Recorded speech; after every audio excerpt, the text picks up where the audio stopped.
Welcome to FO Talks. With me is Alex Rosado. He is a donor relations associate at a think tank in Washington, D.C. He is also the chief of staff at the Ramos Research Institute, and he writes for the Young Voices. Today, Alex and I are basically going to talk about US President Donald Trump wanting to federalize the National Guard.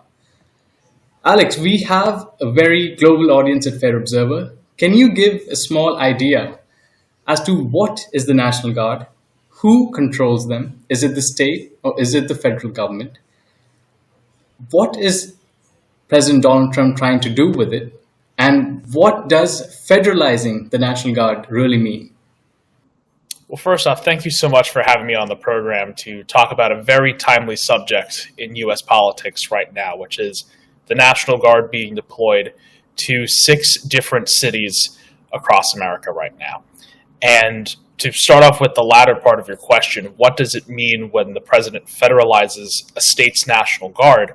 There's a devolution of powers, as it's so called in U.S. constitutional affairs, meaning that there's certain responsibilities that are left towards the states and other ones that are left towards the federal government.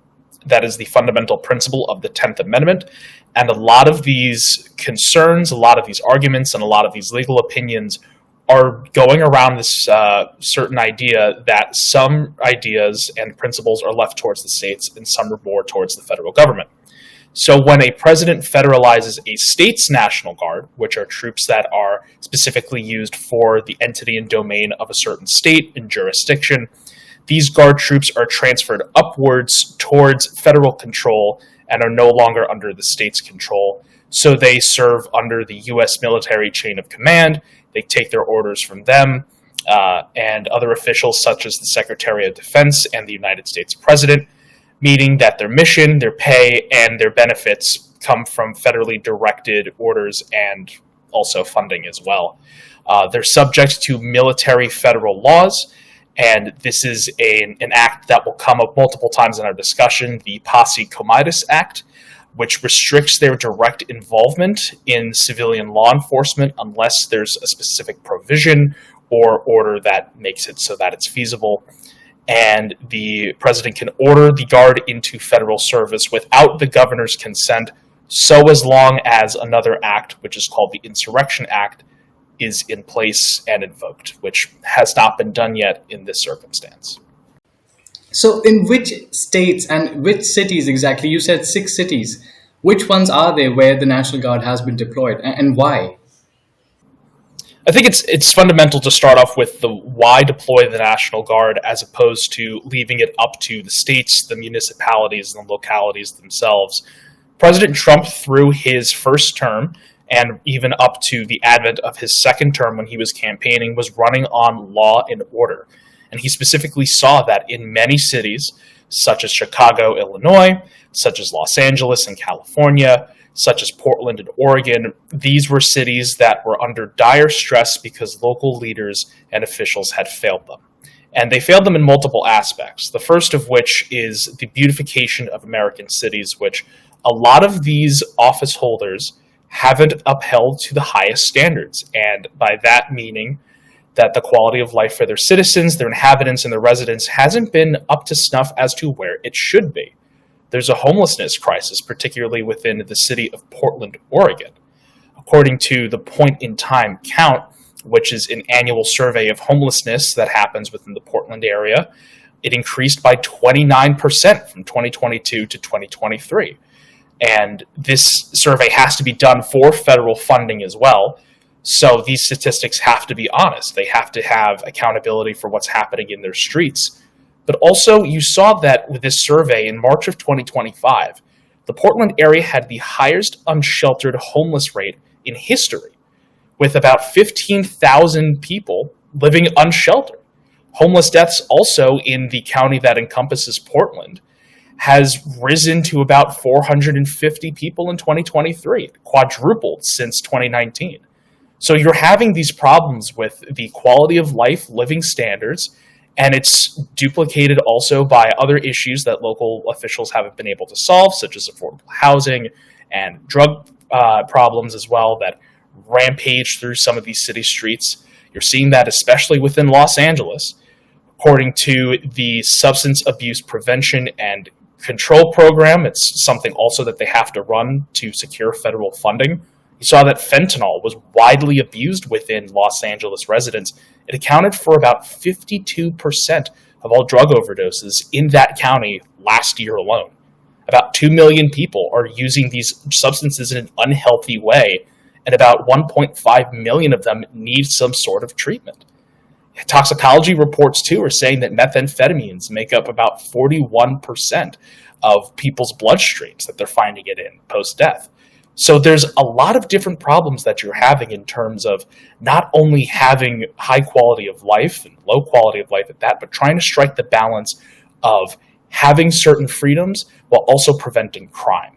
And this is another major part of why Trump is deploying the National Guard as well. It's to deter crime, to make sure that there's safe streets, people can feel free to congregate and assemble, and also have that social trust that they feel that they've lost.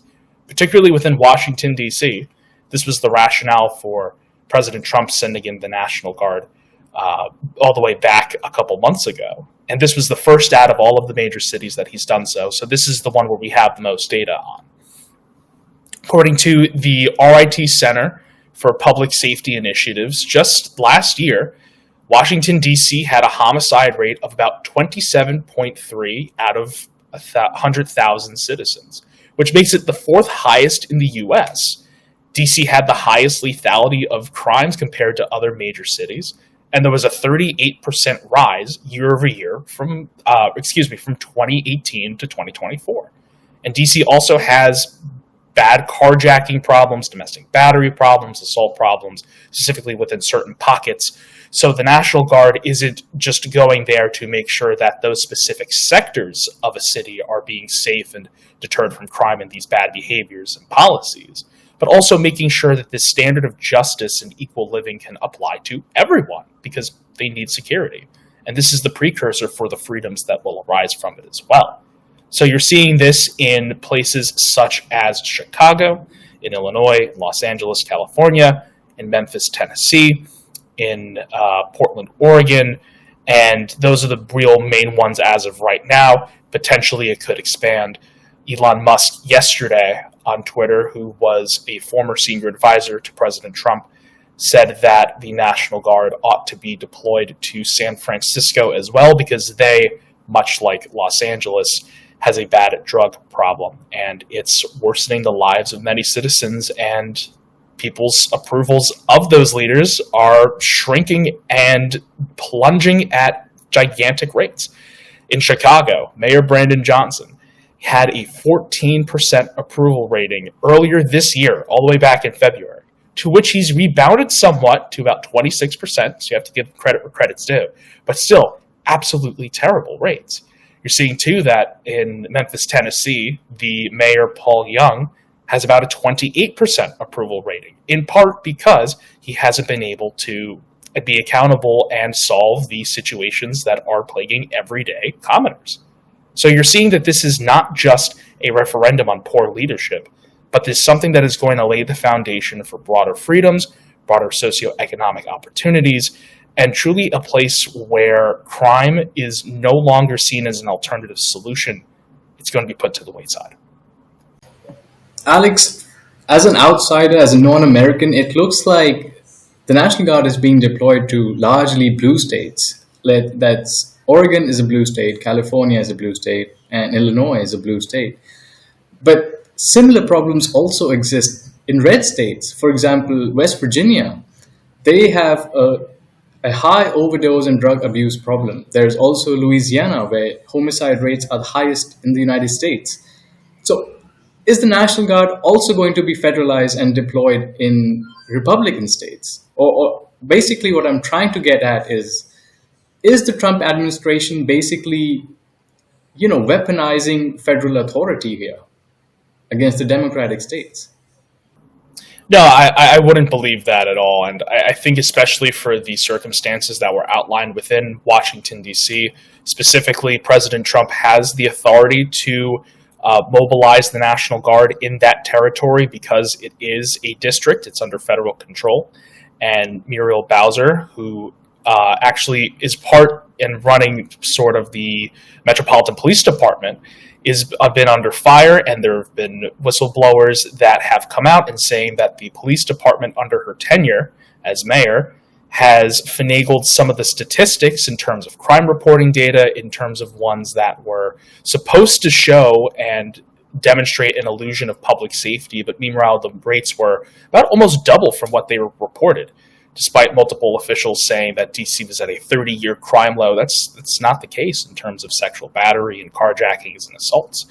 So you've had one police chief already resign over these allegations, and it seems to be now that they're under federal investigation from the House Oversight Committee and several other entities. And this wouldn't have to be a thing for the National Guard to be deployed, to be mobilized, if local leaders respected the sovereignty of their domain and enacted solutions and policies that fit their own backyard a lot better. The reason why the National Guard is being implemented in the first place is it's not that Trump wants to militarize domestic politics or go after political opponents. That's certainly not the case. It is the last-ditch effort to restore justice and an equitable standard of living to these communities that have been left behind by leaders who are elected to office to solve the problems, but end up politicking instead and trying to make and spin different campaign slogans and mottos for things that aren't going their way, despite them being in power to fix it. So I think particularly in terms of what's going to work best for Charleston, that's going to be up to the mayor of Charleston. What's going to happen for Baton Rouge is going to be different from Portland. What's happening in Los Angeles is going to be different from Chicago. So truly, the people are allowed to elect their representatives accordingly to what they see fit with their ideal vision of what they want their community to be. But also, if you have an accountability crisis with certain leaders, local officials, they ought to be held accountable. And a way that you can do that is from a top-down approach of, if you're soft on law enforcement, if you're running on progressive messaging such as defund the police. In Chicago, you're seeing this as well, where 7 out of 10 violent offenders are released before trial. And that's due to bad policy such as the Safety Act. So you're letting criminals run wild on the streets. Actually, over half of all 911 calls that are high priority in Chicago don't go answered because they don't have the resources necessary to attend to them. So these are problems that are very much fixable within the confines of their community, but they're choosing not to address them. So the National Guard has to fill in those cracks. It's not government intervention. It's restorative justice, something that's going to have liberty shine through in the end, because in these situations, you need a precursor for that freedom to arise, and that comes from security. Right. So you're saying it's not really government intervention. It's the need of the hour. But can similar basically deployments be seen in states like West Virginia and Louisiana? Do you think that's a possibility or no? That's not going to happen. It very much well could happen if the people who are elected to their respective local councils, city boroughs, don't end up doing their job. As you're seeing right now, actually, in Memphis, Tennessee, and this is a very important point for viewers, is that unlike other places such as California and Illinois, the National Guard right there is all serving under Governor Bill Lee's control. So he has, as a state authority, the highest elected in Tennessee, he has the ability to dispatch the National Guard to the places where he sees fit. What happens right now, it's in Memphis, Tennessee. But that also could spread to other places such as Nashville or Shenandoah if the places over there aren't one-to-one and compatible with citizen needs, or have spiraling crime rates, drug use problems, other types of conflict that would necessitate such a circumstance. So Alex, dozens of states have filed lawsuits. What really happens next? I mean, does the National Guard remain deployed, or are they pulled back until there's a verdict and basically there's an answer from the jurisdiction and from the jury that, okay, this is not legal or this is legal? What really happens? There's many moving parts with this situation in terms of states filing their own lawsuits, states joining up and trying to have class action lawsuits against the Trump administrations. And to go through the legal arguments, it's important to frame it in a holistic perspective as opposed to just examining the dynamics as a whole. So for the federal government, they have a couple of different constitutional principles that they want to use. They say that their actions are legally permissible under Article 1, Section 8, Clause 15 of the U.S. Constitution, which says that the president can call up militias to execute the laws of the Union, suppress insurrections, and repel invasions. So it's broad verbiage, which the Trump administration has used to justify the National Guard deployments and federalization, but also they are resting their argument on the supremacy clause of the Constitution, which lies within Article 6, establishing federal law supremacy over states when enforcing national laws or protecting federal interests. In terms of what that federal interest it's the public interest in terms of having low crime communities, having safe streets, the ability to start a business without it getting looted or getting it set on fire or shutting down due to crime rates. So the federal government views the National Guard as imperative to this duty, that they feel that they owe it to their citizens to keep them safe. The National Guard also has been mobilized under what is known as Title 10 of the U.S. Code, which is the Insurrection Act. There have been 9 prior instances in U.S. history in which this has been invoked, the most recent being in 1992 with the Los Angeles riots over the death of Rodney King. Virtually the entire 40th Infantry Division was mobilized, and you saw mass deployment over there to quell racial unrest. But the Trump administration has taken a different approach to this specific instance. They haven't invoked the Insurrection Act as of this recording, and essentially this is going to be something that they've debated for a while now, for the past maybe 2 months, going back and forth of whether or not it's legally permissible or not. So that is still yet to be determined. But they also are relying on Title 32 of the U.S. Federal Code, which is a hybrid status that the National Guard performs in terms of federal missions, and they remain under state control and command, but they receive federal pay and benefits and are not federalized. So they're in that transient state of being both state and both federal at the same time. So that's essentially what the Trump administration has argued. A lot of the states that are being affected by these policies see it as threatening their local jurisdiction and their sovereignty. They're seeing that it violates the 10th Amendment that was mentioned beforehand of those powers that are not reserved to the federal government or reserved for the states. They're seeing that, or at least contending that the president has exceeded his legal authority under the Insurrection Act and other related statutes. There's also just some procedural processes that they have problems with, that it wasn't duly executed or transparent within that sense. And also the sense of that the National Guard was federalized and deployed without the consent of the governors. Illinois Governor J.B. Pritzker, who is a Democrat, has had a very turbulent history with President Trump, going back and forth with him on Twitter, on the public square. And he has said that the deployment of the National Guard has just completely blindsided him, that he certainly didn't give his consent to that. So now there's another principle being debated of, can the executive mobilize and federalize the National Guard without the consent of the governors of that state? Alex, I want to talk a little bit more of what you just touched upon. So you said that the National Guard has been deployed at least 10 times before, and you gave the example of the LA riots. That is true. And like, for example, Eisenhower also deployed the National Guard. That was in Little Rock, Arkansas, to enforce segregation. Of course, Bush deployed the National Guard for a different purpose after Hurricane Katrina, for relief work. Why is this being considered so different? And why is this making so much noise and basically catching so many headlines?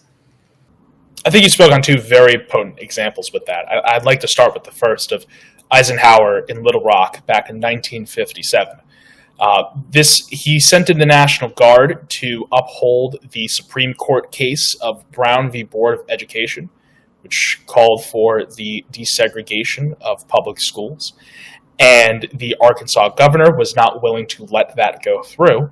So Eisenhower called in the National Guard to escort 9 young students known as the Little Rock Nine to be publicly integrated into these school systems. So for Eisenhower, there was a clear mandate that came from the courts that allowed for desegregation of public schools.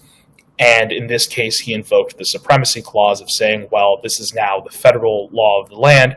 It has now been deposited into what is legally known as the reservoir of goodwill, or just case law in general, and something that was going to further social and racial relations within the United States. Eisenhower saw the Arkansas governor's motive as incongruent to that, so he went in and deployed the National Guard. Even though he necessarily didn't have the consent of the Arkansas governor, which is what contrasts with Bush's deployment of the National Guard after Hurricane Katrina. There were a lot of southern states that needed the help to restore, and they don't really talk about this a lot. There was a lot of looting, a lot of arson within the aftermath of Hurricane Katrina, because poor-minded individuals saw that this was an advantage that they could take advantage of, and they ravaged what was left of these communities. So a lot of local mayors and even governors of states wanted the National Guard to restore law and order, and also to help with the cleanup and relief process, distribute humanitarian aid, whether it be food, packaging, or otherwise. This was something that was a joint and collaborative effort between the governors and President Bush at the time, and the governors requested this aid. And just these two situations showed that the response of the National Guard can be tethered to natural disasters or civil rights enforcement. With the Trump administration, some legal scholars contend that his view on crime is dubious in terms of it just being up in the air, in terms of being nebulous. You've had just the other day, the judge in Portland, Oregon, said that the protests were not significant enough to warrant federal invasion. It didn't cross the threshold of what would actually count as being a potential uprising or counting towards protests. This was Judge Karen Immigrant, and she issued a temporary restraining order halting the deployment of the National Guard, citing that exact reason. In Illinois, the 7th Court of Appeals in that state, they said that the troops can remain federalized but can't be deployed. It's currently in the appeals process, so as of right now, the troops are just kind of in limbo, waiting for what exactly is going to happen with that. But those are the clear differences right there, is that the Bush and Eisenhower campaigns with the National Guard was to enforce it was either to enforce an actual law that was upheld at the federal level or had consent of the governed, whether it be from the governors or the mayors themselves. Trump's is more up in the air in terms of the federal authority. He's invoked Title 32, which is more relatively new in terms of the actual application of it as well. And he's testing out some legal theories, such as the protective power theory, which doesn't really have a lot of traction within the appellate courts, within district courts, or even the Supreme Court. And that theory asserts that because of the president's inherent constitutional responsibility, that all laws should be faithfully and dutifully executed within the United States, then his action of mobilizing the National Guard can't violate some of the existing statutes. So we'll see what happens within the courts. Some of them have already decided. Some of them are still up in the air.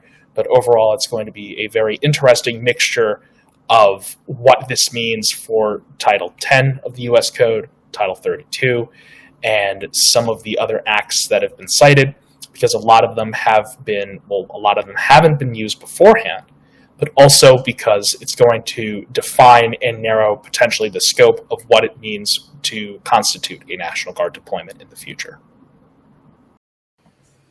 Alex, so here's where an outsider would be confused. Democrats say that President Trump is basically militarizing politics, but the MAGA supporters say that the president is basically just enforcing and restoring law and order in states where there is a law and order problem, there is drug crisis, there is homelessness, there is an immigration crisis. From an outsider, and how I see things, this is basically shaping up to be a great battle in the upcoming midterm election. We're slightly over a year away from it, but this is turning out to be a very major sticking point between the two sides. Do you think this is basically going to deepen the, I would say, political divide in the country? Or do you think there is a way where people can, keep these aside because and consider these as legitimate problems and move further and maybe focus on other issues such as inflation, education, and house affordability? What do you think is happening? How much is Trump federalizing the National Guard playing a role in the upcoming midterm election? Well, it seems to be that every point of issue and contention is something that's a flashpoint within the United States these days. And I think that's more of an asset than a liability truly within this country, because we thrive on discourse, we thrive on debate, we thrive on courageous dialogue. I think especially the arguments that you're seeing not only in theory but also in practice over federalism, it is going to strengthen the bonds of our republic, because we need clear statutes that allow for not only limitations on power, but also experimentation within that framework as well. This is how you get liberty to arise. It is through structure with a bedrock for security that you can have some sort of framework in which you can have economic opportunity, social freedoms, and other types of qualities of life improvements that wouldn't exist otherwise. I've talked about it before in more abstract details, but what liberties exactly arrive from having tough on crime policies? This is something that candidates at the local level, at the municipal level, and even the state and now federal level are jockeying because they know that it actually works for communities. You've had Harvard University come out back in 2016 saying that for places that are high in crime, if you have police forces or other resources that target crime hotspots, repeat victims, and prolific offenders, then you get rid of them. It makes those communities safer. It allows for more investment to come out. It allows for the community to be restored. The Urban Institute championed that as well, saying that crime is associated with citizen senses of belonging and autonomy, which means that if you have less crime, people are going to feel more free and safe to congregate, assemble, whether it be through democratic protest or attending a house of worship. It's something that is going to build back these bonds in communities that feel lost. We've had Tim Carney, a fellow at the American Enterprise Institute, saying that there is collapsing social trust in the United States, and that might lead to crime in and of itself. So you have to patch the hole in the vicious cycle so that way you can end it once and for all. So this is the way of making that arise. But in terms of economic freedoms, you've had think tanks like the Brookings Institute saying that lower crime areas are ripe for investment. They're more primed for community banking, which will allow more capital to go into the hands of hungry and young entrepreneurs that are in your own backyard.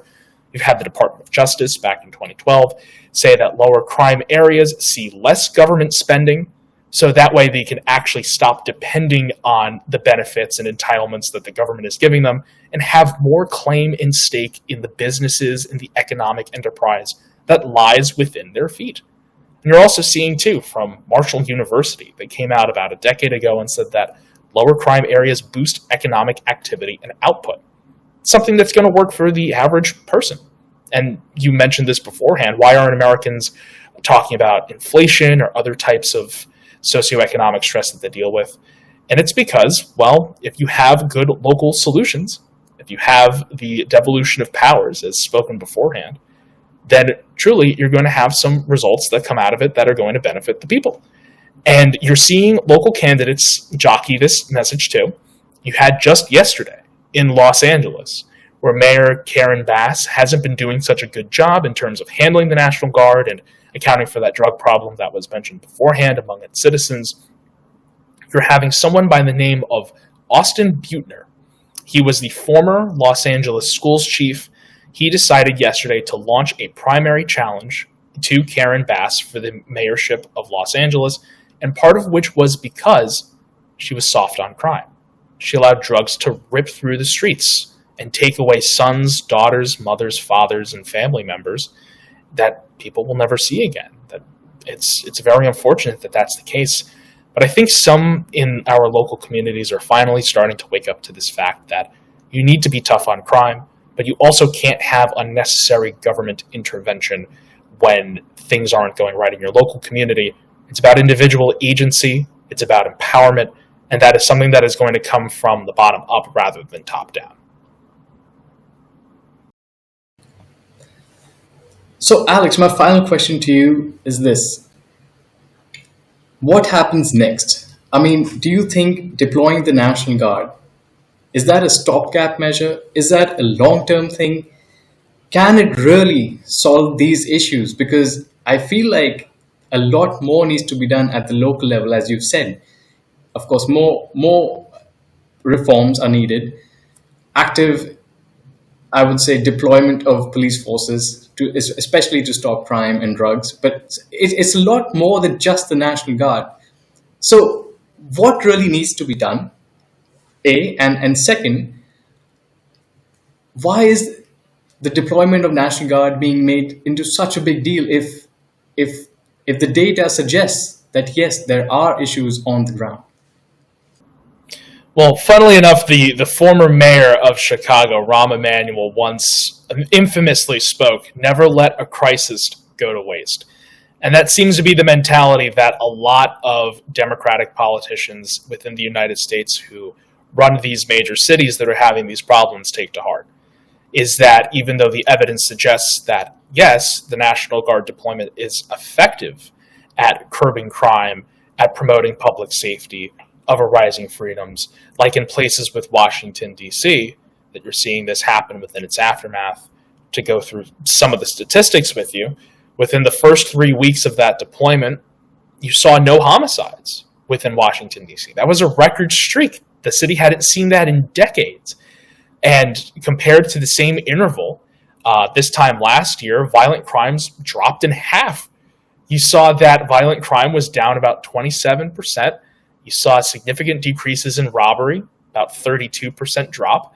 And you also saw that carjackings fell over that same period by 82%. So I think this speaks to a larger issue of what won't get politicized in today's American environment.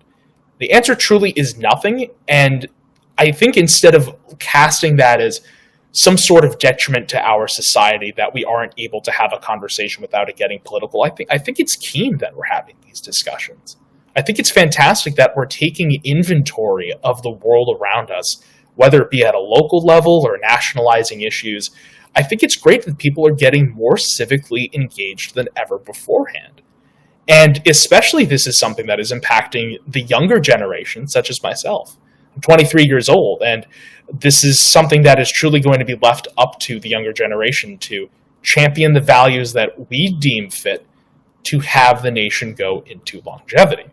And I believe it's this. It's free markets, it's free speech, it's individual agency and responsibility, it's upholding law and order, and it's also making sure that enterprise is available for those who want to participate. We believe in the principle of economic opportunity, social opportunity, not outcome, because we believe that you can determine your own success. It lies within your path. If you have resources to certainly help you out with that goal, yes, that's something that we're trying to cultivate as well. It is the life, liberty, and the pursuit of happiness in which we try and strive for. Now, happiness isn't guaranteed, but it's the pursuit that is. And truly, it's up to us to try and cultivate that whichever way is possible. So with whatever topics that we want to get into, whether it be for policing, whether it be housing reform, whether it be the drug crisis, there are many ways in which you can go about it. And I think that's fantastic that we all have, whether you're Republican, Democrat, Libertarian, Independent, we all have our own expertise, subject matter, and ways of approaching this. So I truly do think that those diversity of viewpoints are going to help further the Republic, are going to enhance us. And the National Guard, as of right now, seems to be a decent solution for having those liberties and long-term values arise with which we should have this Republic founded. But also, it's going to come down to the individual person. I truly do think that it's going to be up to us to create the policies and create the change that we want to see within the world. And that's something that perhaps the federal government, no matter who's in, might not have the most expertise with. But certainly this is going to be something that is the start of a larger movement. We've been seeing it recently. And it's great that people are being so outspoken about politics in general, because this is something that's going to fuel the national discourse and further us into our ascent as a nation, because our best days are still ahead. Well, Alex, I totally agree that the best solutions for people come out of democratic discourse. And on that note, I want to thank you for taking out the time really early in the morning and speaking to Fair Observer and basically deconstructing what's really happening in the US, why the National Guard is being deployed to certain cities and certain states, and why in some cases it was needed, but also how people are basically pushing back against it. So it gives a good holistic idea of what really is happening. And thank you so much for taking the time and speaking to us. Thank you so much for having me. Join the conversation at Fair Observer and subscribe to our YouTube channel.